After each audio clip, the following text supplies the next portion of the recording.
retour, on recommence. C'est comme, tu sais, en athlétisme, les faux départs. Ah Tu oui, sais, voilà, c'est ça. Ouais, c'est ça. hop, et les mecs, non, non, on s'est planté, on recommence. Donc, Non, bienvenue sur c'est Meta ça. TV. Hein, il est bien 21 h maintenant 4. Hein.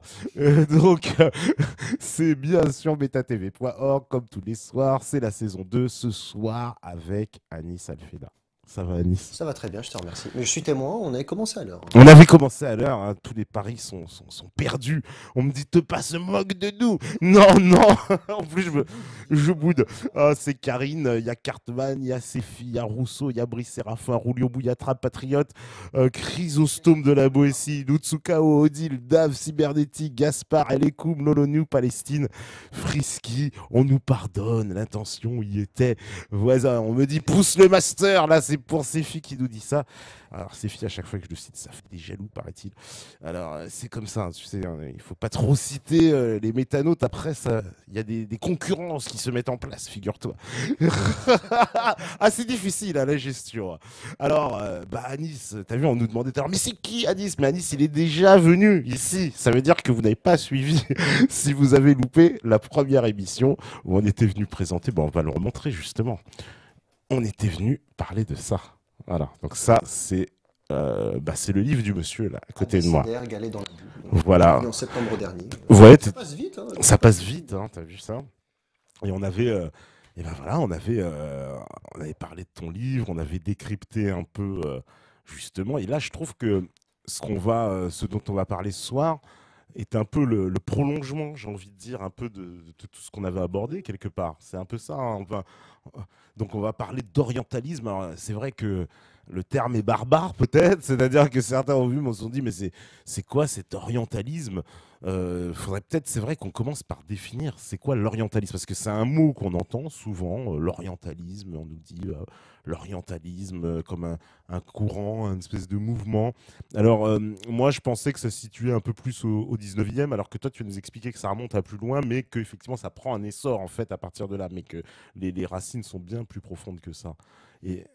Non, je t'en prie, vas-y. Non, non, voilà, bah non, je pense que on pourrait peut-être commencer par expliquer un peu ce que c'est. Ce que on va essayer de faire dans cette émission, c'est de donc, définir l'orientalisme, Ouais. quelles sont ses racines profondes, quels, euh, quels sont ses buts, et en quoi ça a des influences, des ramifications jusqu'à aujourd'hui. Et c'est à l'origine de beaucoup de désinformation actuellement sur tout ce qui concerne de près ou de loin l'Orient. Bah, orientalisme, c'est l'Orient au sens large, mais quand on parle d'orientalisme, surtout on parle de ce qui concerne l'islam. C'est-à-dire l'islam qui est I majuscule, pas la religion musulmane, mais aussi l'islam en tant que civilisation. Civilisation, voilà. Voilà. Alors, pour commencer, je vais citer une phrase que j'avais trouvée il y a très longtemps. J'ai découvert dans un livre au lycée. Je n'ai jamais réussi à retrouver l'auteur. Donc, dans ce livre, le livre que je lisais, en fait, ce même écrivain citait quelqu'un d'autre, en fait. Mais je n'arrive pas à retrouver celui qui est à l'origine, le père de cette citation. Ouais. L'Orient, le plus vieux fantasme de l'Occident. Je pense que ça, ce sera une bonne entrée en matière pour... Attends, pardon, excuse-moi, on n'entend pas l'invité, tout le monde se plaint. Est-ce que c'est logique? Est-ce que c'est normal? Non, c'est bon. c'est Ok. bon? Vous m'entendez? Je pense que... Ok. Bon, on va faire... Donc oui, l'Orient, le plus vieux fantasme de l'Occident. Je veux pas dire des généralités comme tu sais, quand on était en philo bac, de tout temps, l'homme, blablabla, non, c'est pas ça. Euh, Depuis l'Antiquité, depuis des temps très, très reculés, en fait, il y a eu des fascinations réciproques. Les peuples ont toujours éprouvé le besoin d'échanger, que ce soit au niveau commercial, au niveau des cultures. Mais l'Occident a quand même cette particularité depuis très longtemps qu'il aime à se représenter un Orient fantasmé, fantasmagorique, qui ne correspond absolument pas en fait à la réalité, ou alors vraiment très très peu, vraiment très partiellement. Et si il cherche à donner une certaine image de l'Orient, c'est pour répondre à des buts bien moins avouables par ailleurs. Beaucoup de grands personnages de l'Occident sont devenus ce qu'ils sont passés à la postérité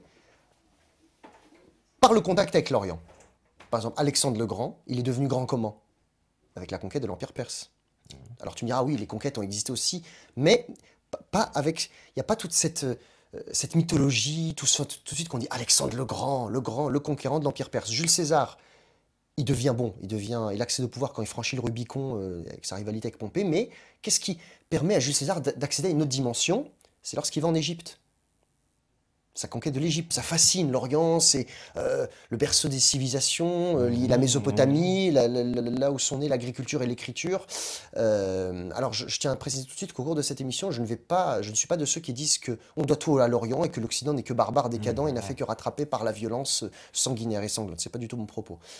Je donne un autre exemple. Napoléon Bonaparte, certes, il devient empereur donc en 1805, donc, mais qu'est-ce qui lui permet d'accéder à une autre dimension? C'est lors de sa campagne d'Égypte. Et c'est avec la campagne d'Égypte de Napoléon Bonaparte que naît l'orientalisme au sens où on l'entend, donc à partir de la fin du XVIIIe siècle. Et l'âge d'or de l'orientalisme, c'est le XIXe et le XXe siècle. Et ça a des conséquences aujourd'hui même, en fait. Ouais, jusqu'à aujourd'hui. Absolument, jusqu'à aujourd'hui. Mais on peut remonter beaucoup plus loin. C'est-à-dire que vraiment, c'est vrai qu'au départ, c'est vrai que de Jules César, voilà, qui va conquérir l'Égypte. Alexandre le Grand, même, je parle Alexandre le Grand. Encore avant, effectivement, ça montre qu'il y a déjà. Donc, parce que faut quand même l'expliquer. Les civilisations, en tout cas les plus anciennes, viennent d'Orient. Elles sont. Les traces que l'on a. Les traces. Allons savoir si plus tard on découvre d'autres traces, je n'en sais rien. Voilà, ce qui est dans l'état, on va dire, actuel des connaissances. Et ça ne signifie pas que l'Occident est intrinsèquement violent et conquérant et impérialiste et que l'Orient, amour, gloire et beauté, de luxe, calme et volupté. C'est pas ça. Mais le fait est que beaucoup de grands personnages occidentaux ou certaines élites occidentales ne rêvent de grandeur qu'à partir du moment où elles vont mettre le pied en Orient. Par exemple, sous l'Empire romain, beaucoup de généraux, de gouverneurs de province voyaient comme un prestige ou un avancement un poste en Orient. Par exemple, sous l'Empire romain, un gouverneur, c'était beaucoup plus prestigieux et un signe de promotion et d'ascension sociale pour un gouverneur d'être nommé gouverneur en Égypte, en Palestine, en Syrie, que par exemple gouverneur en Gaule, même si la Gaule était très riche aussi, très fertile, mais avec tout ce que ça véhiculait derrière, c'était beaucoup plus prestigieux pour un gouverneur romain, par exemple, d'être nommé gouverneur en Grèce, parce que la Grèce déjà c'est la porte de l'Orient, c'était beaucoup plus prestigieux pour lui d'être nommé gouverneur dans la culture en Asie mineure, c'était beaucoup plus prestigieux d'être nommé gouverneur en Égypte, alors là l'Égypte c'est la cerise sur le gâteau, quoi. Donc, déjà à l'époque, beaucoup d'idées reçues sont véhiculées sur l'Orient. L'Orient est l'objet de mille et un désirs, mille et un fantasmes, mille et une passions. Donc ça remonte à très loin tout ça. Et ça s'accélère. Quand on parle d'orientalisme, l'Orient, on pourrait dire c'est aussi la Chine, l'Inde, le Japon. Mais quand on parle d'orientalisme jusqu'à aujourd'hui, surtout, qu'est-ce que ça concerne surtout? C'est l'islam, la civilisation arabo-musulmane. C'est elle qui est l'objet de toutes les passions, de toutes les convoitises. Alors certes, les musulmans aussi ont fait des conquêtes, hein, c'est pas ça. Mais il n'y avait pas d'ailleurs toute cette entreprise scientifique. En fait, l'orientalisme, c'est un mouvement à la fois intellectuel, culturel et artistique. C'est-à-dire la volonté des élites occidentales de plaquer une vision fantasmée, fantasmagorique sur l'Orient, dans le but aussi de s'ingérer dans les affaires des peuples d'Orient et de les amener à leur vision du monde jusqu'à les forcer à avoir sur leur propre histoire la vision que l'Occident véhiculera d'eux. C'est-à-dire que l'orientalisme va à ce site particulier qu'il va amener les élites occidentales à amener les peuples d'Orient à voir l'Orient comme eux le voient. C'était déjà le cas ça, à l'époque, par exemple, à l'époque d'Alexandre, on peut dire? Non, pas Alexandre, je dis c'est les prémices, mais vraiment l'orientalisme moderne à partir de la campagne de Napoléon Bonaparte en Égypte. C'est à partir de là vraiment que ça commence. Et surtout, l'âge d'or, c'est le 19e et le 20e siècle. Donc, on a parlé de l'Antiquité. Lorsque l'islam apparaît, donc l'expansion musulmane commence au 7e siècle, donc après la mort du prophète en 632, du prophète Mohammed, qui est l'objet de beaucoup de passion aussi avec ce qui s'est passé, les événements qu'on a eu. On peut dire que de ce côté, on a été servi. Parce qu'à la fin, je vais, au cours de l'émission, revenir montrer en quoi l'orientalisme a des conséquences jusqu'à aujourd'hui. Lorsqu'on force les musulmans à désacraliser la figure du prophète, lorsqu'on dit oui, mais non, vous devez prendre du recul, c'est la liberté d'expression, c'est ceci, c'est cela. Donc lorsque l'islam commence à se répandre, donc à entrer en contact avec l'Occident chrétien, donc l'Orient byzantin et l'Occident chrétien, très vite, donc c'est l'objet de rivalité, parce que c'est un nouveau monde qui s'effondre, c'est un ancien monde qui s'effondre, et un nouveau monde qui apparaît. L'Empire romain est balayé, l'Empire romain d'Orient, et avant l'Empire romain d'Occident déjà, il était victime des invasions donc germaniques, et les musulmans s'emparent de tout le Proche-Orient, toute l'Afrique du Nord, l'Espagne, c'est un bouleversement inouï. Donc l'Occident se dit, mais qu'est-ce que c'est que ce nouvel adversaire? D'où tire-t-il cette force? Donc très très vite, ils vont commencer à se mettre à réfléchir. Et au départ, au Moyen-Âge, l'intérêt pour l'islam, c'est surtout un intérêt d'ordre théologique. C'est-à-dire que les hommes d'église se mettent à s'intéresser à la langue arabe, surtout à partir du XIe siècle, avec le contexte des croisades et aussi des traductions des ouvrages de savants musulmans. Au début, il y a un intérêt surtout théologique.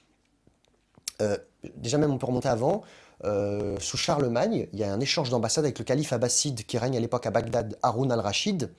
Parce que, contrairement, c'est le fameux calife des Mille et Une Nuits.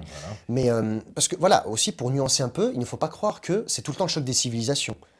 Haroun al-Rachid fait alliance, échange des ambassades avec Charlemagne, parce qu'à l'époque, l'Empire byzantin et l'émirat omeyyade de Cordoue, qui est musulman, échangent des ambassades. Donc en fait, Charlemagne, son rival, c'est l'Empire byzantin. Haroun al-Rachid, donc la famille abbasside, qui est la dynastie qui règne à Bagdad de 750 à 1258, son rival, c'est les Omeyyades, qui l'a chassé un peu avant, qui étaient califes à Damas, mais dont une branche de la famille a réussi à se réfugier en Espagne. Voilà. Pour recréer d'ailleurs un peu. Exactement. Et donc, Charlemagne va échanger une ambassade avec Haroun al-Rachid. Est-ce que Charlemagne, déjà, la France un peu a commencé à s'arroger? C'est ce rôle de protectrice des lieux saints, protectrice des chrétiens en Orient.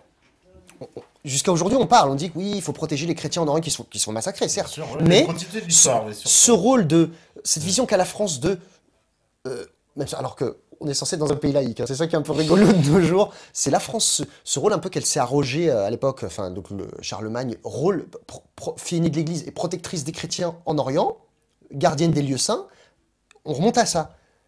Lors de l'échange de l'ambassade avec Haroun al-Rachid n'avait pas reconnu ça. C'est peut-être un peu Charlemagne qui avait, on va pas dire digressé, mais qui s'était vu un peu plus important qu'il ne l'était, même si Charlemagne est un grand personnage de l'histoire de France. Attention, il ne s'agit pas de déni. Je ne dénigre pas Charlemagne. Je parle dans son rapport, dans la relation, dans l'optique qu'il avait dans sa relation avec l'Orient. Donc il se voyait protecteur et gardien des lieux saints. Donc déjà, ça remonte à ça. Puis après, il y a eu le contexte des croisades et de la Reconquista. Donc déjà, les hommes d'église s'intéressent à la langue arabe, avec notamment un moine qui s'appelle Pierre le Vénérable, c'est le premier à avoir fait la traduction du Coran en latin, au XIIe siècle. Parce que c'est dans un but de convertir l'infidèle, de convertir les Sarrasins. Donc au début, la langue arabe, l'intérêt que l'Occident chrétien, face à ce nouvel rival, de ce nouvel adversaire qui était l'islam, avec un grand I, donc l'ère civilisationnelle arabo-musulmane, l'intérêt au début, c'est un intérêt religieux, théologique. Il s'agissait de comprendre l'arabe, de s'intéresser au Coran, donc le livre au sein des musulmans, pour tenter de reprendre le terrain qui a été perdu et aussi de tenter de résister donc à cette vague conquérante de l'islam qui lui semblait ne pas connaître de limites. Oui. Dans les échanges commerciaux notamment, petit à petit, à partir des croisades, les cités marchandes italiennes comme Venise et Gênes, qui sont les interlocuteurs, les plaques tournantes privilégiées du commerce à partir du XIe, XIIe siècle, entre l'Orient et l'Occident. Petit à petit, elle aussi, cette pénétration économique de ces villes italiennes en terre d'islam et le pont qu'elle faisait entre l'Orient et l'Occident, c'est aussi un des aspects de cet orientalisme. Parce que aussi, un des problèmes du monde musulman, c'est que très rapidement, il semble avoir renoncé un peu à son rôle ou à ses prétentions économiques. Je m'explique. Jusqu'au XVIe siècle, c'était quoi la force de l'Empire musulman? C'est d'être à la fois cheval sur l'Asie, l'Afrique, l'Europe. Parce qu'avec l'Espagne qui était musulmane, le Portugal, même jusqu'au XIIe siècle, la Méditerranée était un lac musulman. La Sicile était musulmane, la Corse, la Sardaigne, c'est pendant très longtemps. Et lorsque les Européens ont commencé peu à peu à découvrir les grandes routes, à se passer de l'islam, c'est à partir de là qu'ils ont commencé à ne plus dépendre du commerce des musulmans en tant qu'intermédiaires, puisqu'ils allaient même en Orient, en Inde notamment, chercher les épices en Chine.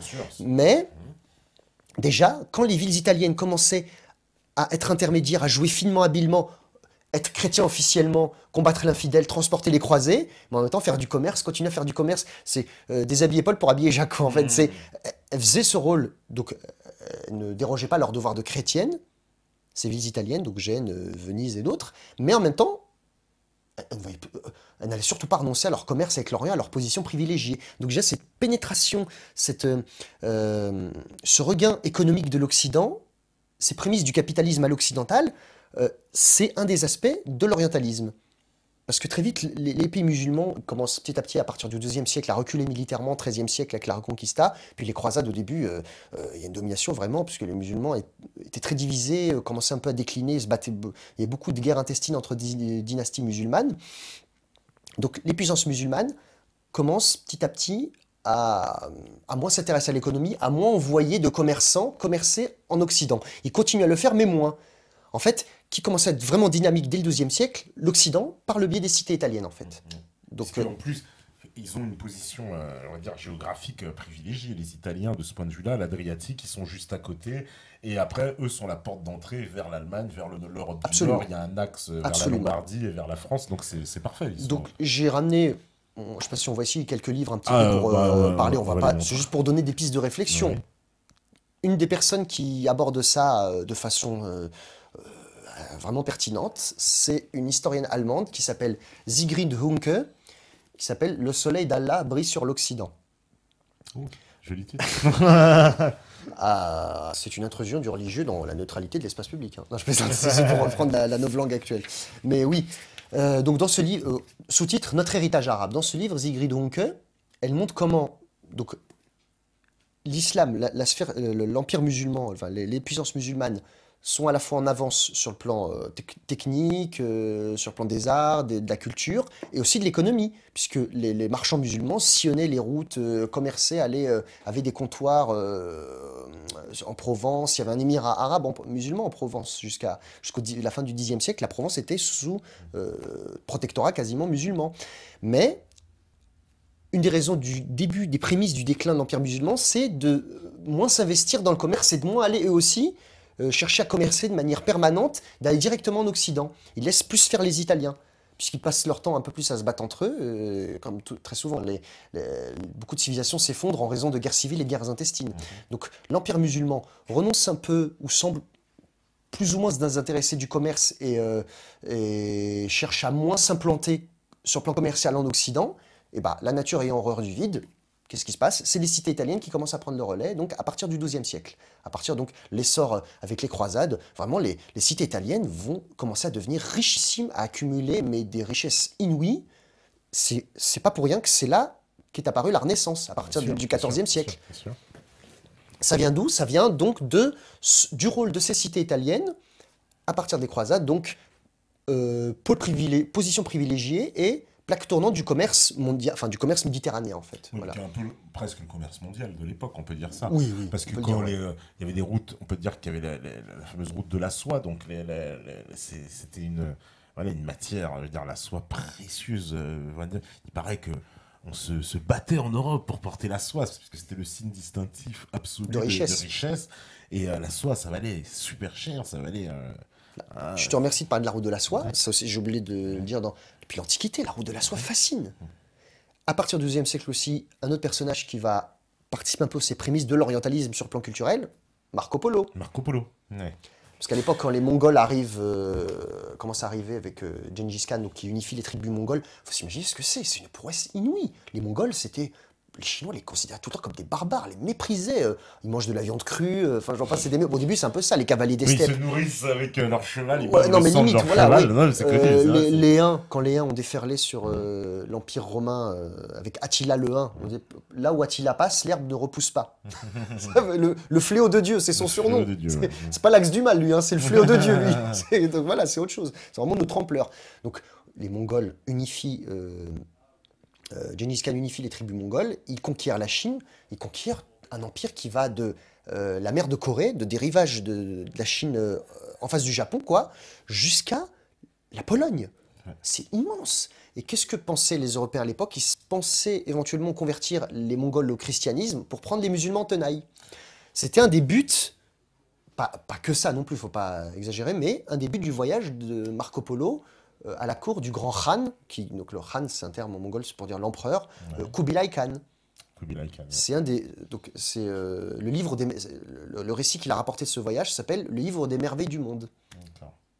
Voilà, c'est aussi Alors, Marco il y a Polo eu, un objet de fascination. oui, parce que, alors, pour Marco Polo, petite juste parenthèse, parce que moi, j'ai entendu pas mal de thèses sur, Mhm. justement, l'authenticité de ce récit et de Sujet cette... à caution, c'est vrai. Voilà, qu'on dit, oui, ce serait inspiré, que, en fait, ceux qui enquêtent sur l'existence de Marco Polo ont beaucoup de mal à trouver des preuves de son existence à lui en tant qu'homme. C'est-à-dire, oui, il y a voilà, cet ouvrage, mais qui pourrait être relaté par quelqu'un d'autre, mais en tout cas, son existence propre, apparemment, visiblement, on manque de preuves. Alors, Alors, moi, je n'ai pas la réponse à ça. J'ai entendu aussi parler de ça. C'est une énigme pour l'instant. Mais cette volonté de l'Occident chrétien de vouloir convertir les Mongols au christianisme pour prendre les musulmans en tenaille, c'est là les vrais. Ça, c'est Parce réel. qu'il y a eu un échange D'accord. d'ambassades entre le roi Philippe le Bel Ah ouais, intéressant. et les Mongols. D'accord. Parce que faut pas oublier, les Mongols, c'est eux qui prennent Bagdad et qui détruisent Bagdad Oui. le 10 février 1258. Ils pulvérisent Bagdad. Il ne reste plus rien. Tu sais il reste très très peu de traces à Bagdad. Bon, en plus là, ça s'arrange pas avec ce qui se passe en ce moment depuis la C'est guerre les du Golfe nouveaux depuis Mongols 20 avec ans. les Américains. Non. J'ai plus de respect pour les Mongols que les Rangers des GI, hein, franchement. Ouais. Ils se ressemblent. Bon, bref. Mais donc les Mongols avaient avancé avaient pris Damas même, Oui. et étaient stoppés par les Mamelouks avec le sultan Baybars à la bataille d'Ain Jalut le 3 septembre 1260. Les premiers à avoir infligé une défaite et un coup d'arrêt à la déferlante mongole, c'est les Mamelouks. Et c'est les Mamelouks qui stoppent. C'est Mamelouk, on peut dire les Turcs, quoi. C'est un peu... Voilà, c'est Mamalik en arabe, c'est-à-dire les possédés. C'était des esclaves militaires, parce que l'esclavage a existé en terre d'islam, parce que c'est vrai, très souvent on nous dit Ah oui, il y on a pas parle que de la d'esclaves en traite. islam. Ça, par Ça contre, existait oui, aussi, oui, c'est ça vrai, bien existait, sûr. faut bien le dire. Moi, on n'a jamais nié, attention. Mais les Turcs avaient cette fonction, c'était des esclaves soldats, des esclaves militaires. Et en arabe, el-Mamalik, c'est les possédés, c'est-à-dire qu'ils étaient possession de leur maître.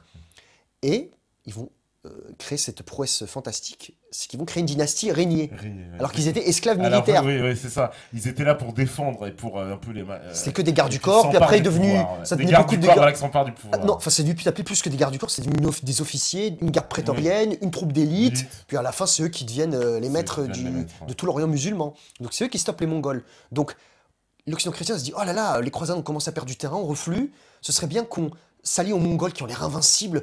Ah mais si on pouvait les convertir au christianisme, ce serait quelque chose de formidable, et enfin on se débarrassera des musulmans. Mais, parce que dans le contexte, c'est normal, l'Occident chrétien et l'islam étaient rivaux, donc ils se sont dit, on va apprendre l'islam en tenaille, et c'est dans ce but, des échanges d'ambassades ont eu lieu, et le fameux voyage de Marco Polo. Alors, est-ce que c'est complètement inventé? Je ne pense pas. Est-ce qu'il y a une part d'exagération, d'affabulation? Je peux pas apporter ça là-dessus, je peux pas apporter de réponse. Ça, je ne vais pas m'avancer là-dessus. Je peux pas apporter de réponse définitive là-dessus, ça par contre. En tout cas, ça contribue donc à donner de l'eau au moulin de l'orientalisme, puisqu'il y a une vision encore fantasmée, parce que l'imaginaire qui est véhiculé, voilà, la Chine, il y a des dragons là-bas. Non, enfin, j'exagère, mais voilà. Donc Marco Polo aussi, ça commence. Donc au Moyen Âge, intérêt théologique envers l'islam, dans le but, parce que c'est une rivalité théologique, et vouloir convertir l'arabe, il y a un intérêt pour la langue arabe que chez les hommes d'église. Donc je parlais de Pierre le Vénérable avec sa traduction du Coran en latin. Lorsque la Reconquista avance, Tolède devient un grand centre de traduction des manuscrits arabes. Voilà. Donc c'est 1080 la prise de Tolède. Tolède, c'est 1086. 1085, pardon. 1085. Enfin, vous verrez, 1085 ou 86, parce que je suis fatigué ce soir. Mais vous vérifierez. Et, ah oui, c'est un choc inouï, puisque le califat de Cordoue s'effondre en 1031. Il y a le règne des taïfas. Taïfa en arabe, c'est les factions. Le califat de Cordoue est complètement éclaté en je ne sais combien de principautés qui se battent tous les unes contre les autres. Bah, pendant ce temps, la nature a horreur du vide. Ce que je vais, durant toute cette émission, je ne suis pas de ceux qui disent « Oh, les musulmans, les pauvres, oh bah, les méchants occidentaux ». Non, je suis aussi de ceux qui tentent de pointer du doigt la faiblesse des élites musulmanes, des dynasties musulmanes, des États musulmans, d'avoir été très souvent peu ou incapables de s'adapter, de réagir face à la menace qui pointait son bout du museau à l'horizon. Donc, par exemple, le califat de Cordoue qui éclate, et petit à petit, la Reconquista avance, elle s'accélère donc avec cette prise de Tolède. Puisque Tolède, il y a le fer là-bas, c'est des villes, la lame de Tolède comme pour Damas, c'est un centre sidérurgique important. Et puis il faut bien de traduction. ceux aussi qui C'est-à-dire, géographiquement, Tolède, c'est un peu le centre de l'Espagne. C'est un verrou un peu. Centre-nord, c'est juste au-dessus de Madrid. C'est Oui, au-dessus oui, de c'est voilà, complètement stratégique. C'est complètement stratégique. Ah C'est oui. une clé un peu. C'est un peu comme si on. C'est le verrou de l'Espagne, quasiment. C'est le verrou de l'Espagne. Voilà. À partir de là, en perdant Tolède, on sent que il reste plus grand-chose parce qu'après, ils vont se réfugier sur les côtes. Ça va être Grenade. Il y a la dynastie almoravide qui est née au Maroc, qui a unifié le Maghreb et l'Espagne et le Portugal. Parce que souvent, quand on parle d'Espagne musulmane, il y a le Portugal aussi. C'est toute la péninsule ibérique. Oui, c'est toute la péninsule, oui. Portugal donc, aussi. les Almoravides freinent la progression. Après, au XIIIe siècle, au XIIe siècle... Ah, pardon, on croyait que c'était la régie. Après, il y a les Almohades qui unifient le Maghreb et qui freinent un peu cette progression. Mais il reste quand même pas mal sur la défensive, en fait. Donc, intérêt théologique pour la langue arabe et pour l'islam, pour convertir donc... dans l'optique de convertir les Sarrasins, et prémisse d'un intérêt de l'orientalisme qui revêt un aspect économique avec les cités italiennes qui émergent et qui acquièrent une richesse et une position considérable à partir donc du XIIe au XIIIe siècle. Et c'est une des raisons qui va faire que la Renaissance naît en Italie. Donc l'orientalisme, mouvement donc, intellectuel, culturel, économique. Et est-ce qu'on peut faire le lien aussi? Parce que justement, ça c'est très intéressant, puisqu'on sait qu'effectivement les commerçants arabes ont un espèce de monopole du commerce avec justement les pays d'Asie, et que, entre guillemets, ces commerçants européens, ils passent via par les Arabes. Mais les Italiens, c'est ça qui est une de l'initiative qu'ils prennent, c'est ils vont servir directement. Ils vont commencer à dire, au début, il y avait des commerçants musulmans qui allaient, mais ils vont moins, et les Italiens, les marchands italiens, ils vont directement servir. Et est-ce qu'on peut dire que, alors justement, voilà, on va dire que les musulmans, on va dire, baissent la garde un peu, et justement, les Italiens, ils rentrent dans la brèche, ils vont directement commercer avec l'Inde et avec la Chine. Et de l'autre côté, on observe le Portugal et l'Espagne qui se dotent, en fait, qui cherchent des routes commerciales aussi avec l'Asie. Et le Portugal, c'est le premier pays à l'atteindre dans l'Ouest, il va se faire une route commerciale pour éviter justement de passer avec les Arabes, parce qu'il il le dit, on veut plus dépendre des commerçants arabes, on veut avoir l'accès direct aux richesses de l'Asie, et finalement la découverte de l'Amérique aussi est liée à ça. Oui, bien sûr. C'est la découverte de l'Amérique, et elle est motivée par cette volonté de se passer des musulmans. Exactement, voilà, et de trouver des routes commerciales différentes. C'est le mouvement de l'histoire, l'histoire des États est basée sur des échanges et tout, mais aussi sur des rapports de force. Oui. C'est ainsi. Et bien, quel meilleur gagne dans ce cas-là? C'est pas que c'est triste ou c'est pas triste, c'est bien, c'est pas bien, mais il n'y a pas de sentiment dans les relations entre États et entre pays. Donc oui, l'Occident a su bien jouer, se rebiffer, relever la tête, s'approprier, s'intéresser à la culture arabo-musulmane, à traduire des manuscrits de savants musulmans, et très vite à essayer de aller un peu plus pénétrer, mais à la lisière du monde musulman, parce que les croisades, ils sont quand même restés durablement en terre sainte, mais la Sicile aussi, qui était avec le roi Roger II de Sicile. Le roi Roger II de Sicile. Voilà, mais très très vite a commencé à ne pas se contenter des lisières du monde musulman, et aussi, on va voir ce qu'il y a plus loin, et se passer à terme des musulmans. Roger de Sicile, c'est un super exemple quand même on va dire, de ce qui a régné à l'époque dans les échanges entre le monde chrétien et le monde musulman, parce que c'est unique ce qui s'est passé en Sicile. Il est très tolérant vers les musulmans. C'est un Normand, il faut le préciser. Oui, c'est dynastie normande. C'est les Normands qui reprennent la Sicile aux musulmans. Voilà, et Roger II de Sicile, il avait auprès de lui un géographe maghrébin, qui est Maroc actuel, mais qui est maghrébin, qui s'appelait Al-Idrissi, qui lui a fait une carte du monde. Et qui est très connu, Al-Idrissi, c'est un savant très connu dans le monde musulman, je veux dire. Donc voilà, l'Orient fascine l'Occident depuis des temps très anciens. Le fait nouveau, l'islam qui arrive donc au 7e siècle, au début qui submerge, qui semble ne pas connaître de rivaux à sa mesure et à sa hauteur, qui commence à stagner un petit peu, mais l'islam continue d'être la plaque tournante du commerce mondial. L'islam, quand on dit islam avec un I majuscule, je ne peux pas le préciser tout le temps, donc c'est l'ère civilisation, la civilisation, au sens pas la religion. Voilà, ne l'est pas de dire la sourate, machin, on n'en parle pas de ça. Mais donc, intérêt théologique avec l'intérêt qu'ont les hommes d'église pour la langue arabe, qui traduisent puisque les clercs, petite digression avec l'actualité, laïcs, quand certains se vantent d'être laïcs, le laïc c'est le vulgaire, hein, c'est celui qui est ignorant, par opposition au clerc qui lui détient le savoir. Donc quand moi, c'est des conversations que j'ai souvent avec de mon entourage ou d'autres amis ou des collègues, qui me disent oui, mais moi je suis laïc, je dis oui, bah t'es vulgaire, t'es ignorant alors. Bon bah, si t'en es fier, après c'est ton problème. Donc les hommes d'église s'intéressent à la langue arabe dans une optique religieuse, théologique, pour espérer convertir le sarrasin. Donc, intérêt théologique, prémisse des intérêts économiques avec les cités italiennes et de l'Espagne de Portugal avec Henri le Navigateur, Vasco de Gama, qui commence à s'intéresser aux routes commerciales. Et ça, on oublie aussi, il ne faut pas non plus, comment dire, tout remettre en cause de façon intégrale. Vasco de Gama, ça aussi on l'ignore, il a pu finir la fin de son périple grâce à un marchand, à des marchands arabes, qui étaient sur la côte de Zanzibar, voilà. et qui le guide parce que justement sans ces marchands arabes, il ne sait pas où c'est là-bas. Où c'est l'Inde. Et c'est effectivement, ce sont les marchands arabes à Zanzibar qui l'aident. La capitale de la Tanzanie, c'est l'Afrique noire. Oui. La capitale de la Tanzanie s'appelle Dar es Salaam. Dar es Salaam, maison de la paix en arabe. Et comment on appelle la langue d'une ethnie, parce que des métissages sur des siècles et des siècles d'arabes et de noirs sur la côte, une ethnie s'appelle Swahili. Les Swahili, oui. C'est une déformation de l'arabe Sahel. Sahel en arabe, c'est la côte. Comme c'était la côte de l'Afrique, vraiment la côte orientale de l'Afrique, il y a eu des métissages là, donc c'est pas étonnant que Vasco de Gama ait pu finir son périple avec le concours de navigateurs arabes et musulmans, en fait. Donc, à partir du XVIe siècle, quand les Européens découvrent les grandes routes maritimes, donc commence à se passer des Arabes, des musulmans, voilà, oui. Pour le commerce. D'autres puissances musulmanes, les musulmans n'ont pas tout à fait dit leur dernier mot quand même. Là, les Turcs règnent en maître, surtout à partir du XIVe siècle, l'ascension progressive et foudroyante après du XVe siècle de l'Empire ottoman. Donc, alors, tout à l'heure, j'ai une petite précision, parce que on me disait, ah oui, non, mais les Mamelouks sont des blancs chrétiens. Alors, je m'abuse, mais les Mamelouks, ce sont des Turco-mongols.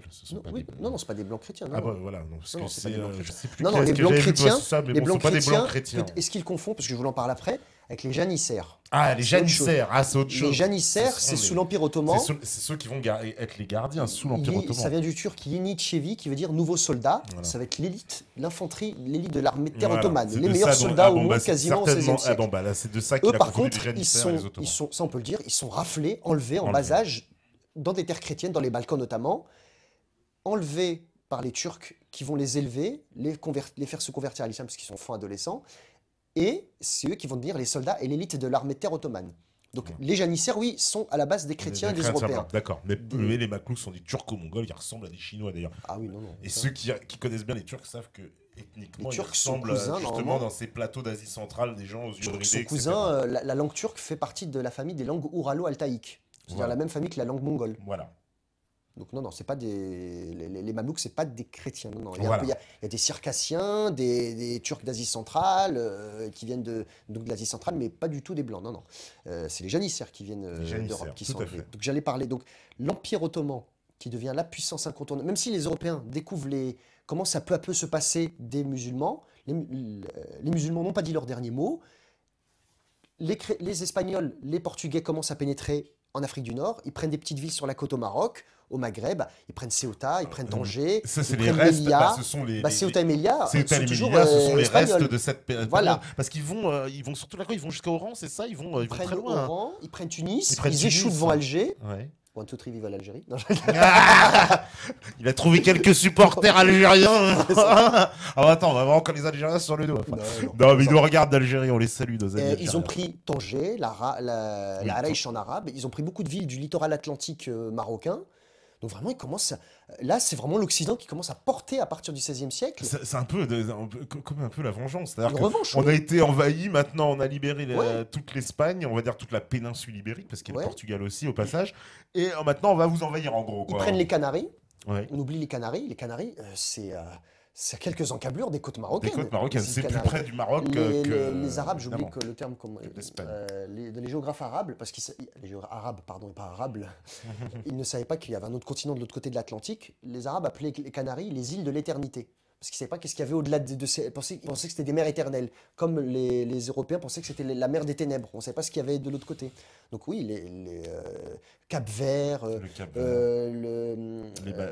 les Açores, les Açores, toutes ces Madère, îles-là. tout Exactement. ça. En plus, ces îles-là vont être les postes d'avant-garde qui vont servir la conquête de l'Amérique plus tard, parce que les routes commerciales portugaises, espagnoles, vont pouvoir avoir des îles qui vont leur servir d'étape et Des relais. des relais exactement, et avoir une espèce de vision comme ça sur la mer et contrôler. Et pendant longtemps, d'ailleurs, c'est l'âge d'or de l'Espagne et les côtes Portugal. d'Afrique. Comment ça fait que par exemple, la capitale du Nigeria s'appelle Lagos? Lagos. Lagos, c'est pas un nom très africain. Non. Bon, voilà. Donc il y a des petits comptoirs Ils comme ont, ça. au passage, on peut rappeler, puisqu'on est dans les Européens, en particulier portugais, renomment un peu tous les lieux autour de l'Afrique jusqu'à aujourd'hui. Gabon, ça vient de Gabao, Ah, ça, je savais portugais. pas, par contre. Cameroun, ça... ouais, ce sont les crevettes. C'est ça, voilà.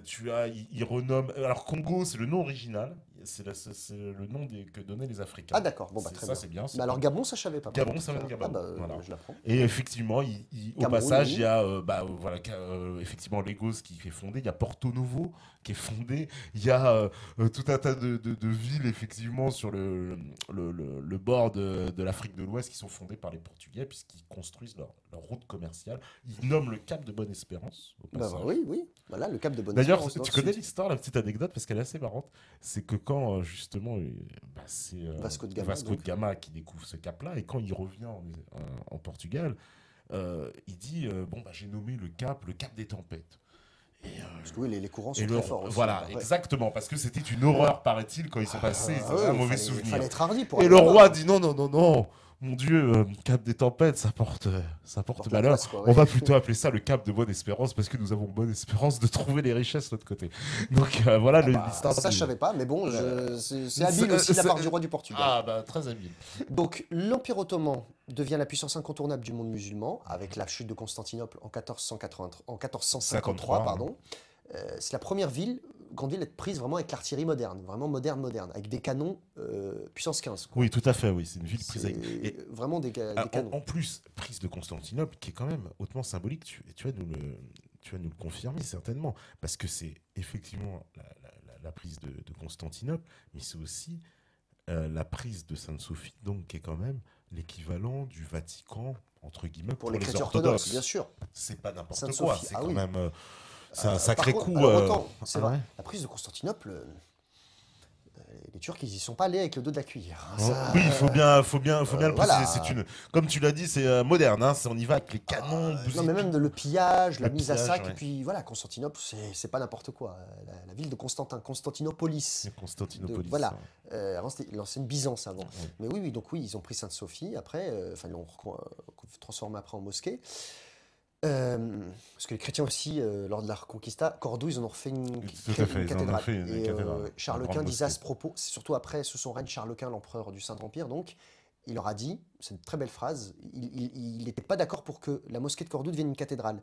Il leur a dit, vous avez détruit ce que l'on ne voit nulle part pour construire ce que l'on voit partout. Ouais. En gros, les églises, on en voit partout. Cette mosquée, c'est un joyau, il n'y a que là qu'on peut la voir, il fallait la laisser telle qu'elle. Donc Charles Quint n'était pas d'accord pour que ça devienne une église. Ouais, d'accord. Donc comme quoi, voilà. Parce qu'il a quand même été... c'est le seul roi qui a fait construire quelque chose dans l'Alhambra. Il a fait construire un petit palais à Grenade. Oui, là-bas, il a fait... Dans l'Alhambra. Alors qu'Isabelle avait dit ne construisez rien. Mais pour la mosquée, il n'était pas d'accord. Pour la mosquée, il n'était pas d'accord quand même. Donc l'Empire ottoman devient la puissance incontournable du monde musulman, et vraiment la peur du Turc, là, vraiment atteint son paroxysme. La France, on va parler de la France maintenant. Ah. La langue arabe l'intérêt pour l'arabe et l'Orient va changer et ouvrir de nouvelles perspectives. Donc toujours l'intérêt théologique, l'intérêt commercial et l'intérêt diplomatique. Parce que la France est encerclée à ce moment-là, au XVIe siècle, par les Habsbourg. Les Habsbourg d'Espagne, les Habsbourg d'Autriche. Avec Charles Quint qui est l'empereur. Charles Quint qui est donc à la sur lequel le soleil ne se couche jamais. Ah oui, parce qu'à la fois il est Charles Quint, il hérite donc de tout l'empire, enfin dire toute l'Espagne, toute la partie qui leur appartient à l'Espagne, faut pas Aux oublier. Amériques, tout, les et colonies puis et tout. la Hollande, enfin ce qu'on appelle les Flandres, Les Provinces-Unies. les enfin, ce qu'on Provinces-Unies, appelait voilà, après. Flandre qui était à Pays-Bas l'époque espagnols, on disait. Pays-Bas voilà. espagnol, qui était sous domination espagnole, plus tout ce qu'on appelle aujourd'hui Allemagne, Autriche, etc. Machin. Il a un empire Gigantesque. incroyable, et plus toute l'Amérique, parce qu'on a déjà découvert l'Amérique, donc on a déjà aussi les colonies d'Espagne. Gigantesque. Les colonies d'Espagne de l'autre côté. C'est gigantesque l'empire Voilà. de. Donc la Ils France ont est les encerclée. Philippines, etc. ouais. La France est encerclée. La situation géostratégique de la France est très très très délicate. Donc la hantise de la France, c'est être prise sur deux Être fronts. pris en crunch, oui, par En tenaille. l'Empire. Ouais, Donc que fait François Ier? Il fait un truc qui surprend tout le monde à l'époque. Il se rapproche de Soliman le Magnifique. L'empereur, le grand turc, le roi très chrétien qui s'allie au grand turc. C'est complètement, c'est de la folie furieuse. Oui, c'est que ça a dû choquer les esprits à l'époque. Mais il a permis à la flotte turque de mouiller en 1534 à Nice et à Toulon. Il a pu, il s'est pas imposé, mais à un moment la flotte militaire turque, parce que les Turcs étaient en rivalité, essayaient de reconquérir, d'aider l'Afrique du Nord à se débarrasser des Espagnols, de les faire dégager de Tunis, d'Oran. Ils ont échoué devant Alger et d'aider aussi vers le Maroc et sur toute la côte, donc, Sur toute la côte, ouais. du Maghreb, la côte méditerranéenne.